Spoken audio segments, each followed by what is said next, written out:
Hello, I'm Bliznub, and welcome to Building the Best. Today we're going to be looking at the Tonbo, which is the bastard love child of an Orthos and a Cero. Just so we're clear, so everyone knows, this is what this is. Because we have a lot of polearms in the game, and all of them function roughly the same. They have 25% status chance, roughly 70 damage, and you flail them around a lot. And whilst I fell in love with the Cero, and I have yet to find anything that quite beats it in terms of pure functionality and feel, I have to say, this is close. The Tonbo is basically the Slash version of the Sidon, the Cero, the Orthos, all of those. It is slightly better in terms of damage than the Orthos was, having slightly less attack speed. So that's the trade-off if you do currently have an Orthos Prime and you're wondering about getting this thing. I'd say it's worth getting. It may just be mastery fodder, but it's good mastery fodder, if that makes sense. Because I would say that I wouldn't take this over a Cero or, for instance, a Galatine, something like that. But it was very fun to level up and use. So anyhow, moving right on, what we have with the Tonbo is status chance. As I said, we have status chance and slash. And with 25% status chance, obviously we're going to go full status build on this. But we're only getting about 60 slash, which in my mind isn't actually enough to buff up. I was going to put, Buzzkill on this. Maybe Berserker buff up our crit chance a little bit, see what I could get in terms of slash procs. But I didn't find it was worthwhile, so I've gone elemental status here. And we have all 4 of the elemental status dual stat mods up here, pressure point and sword strike, but no slash damage mods, because it just didn't feel right, if that makes sense. It just wasn't really buffing up our damage enough to be worthwhile. And then we have prime breach on here, because obviously this is a polearm, or as I call it, a prodding stick. This thing hits things from miles away. Putting primed reach on this is just a good idea. And of course, finally, fury, to get our attack speed up to insane proportions. Did I mention that already? I feel like I did. Anyhow, there's really not much to say about this one. Apart from it being unfortunate that it doesn't start with Bleeding Willow, which I am going to put on because I have the points to spend, and it having the equals polarity, I forget what that's actually called, for Shimmering Blight.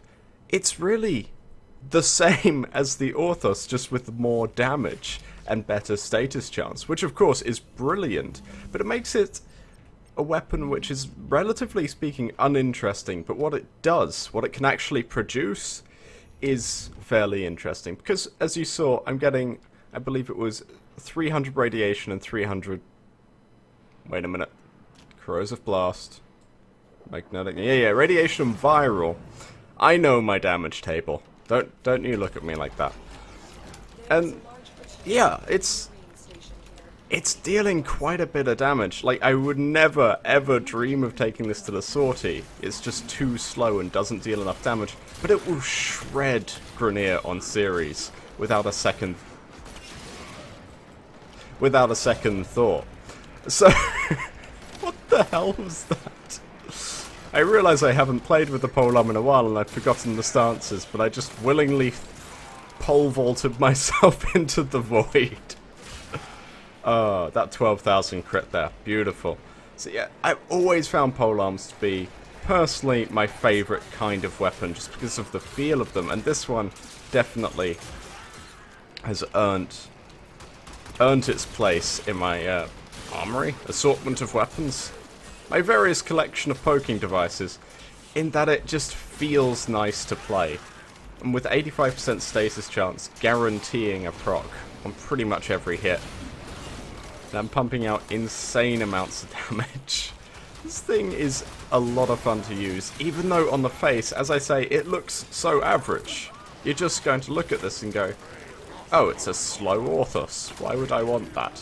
I love the Orthos.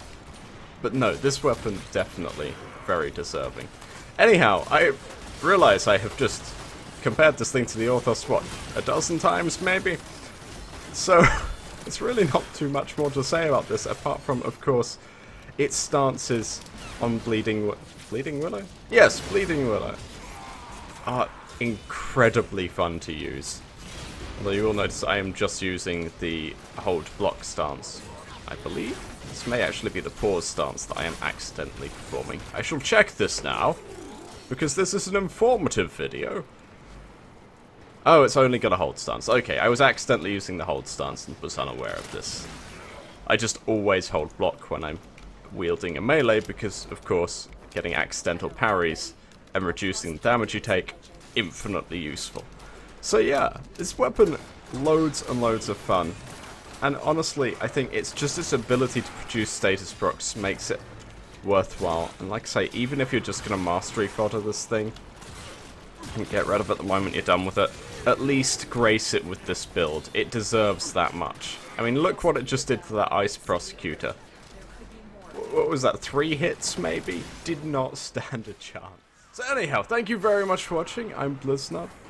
This is, of course, the Tonbo. Please like and comment below and subscribe for more.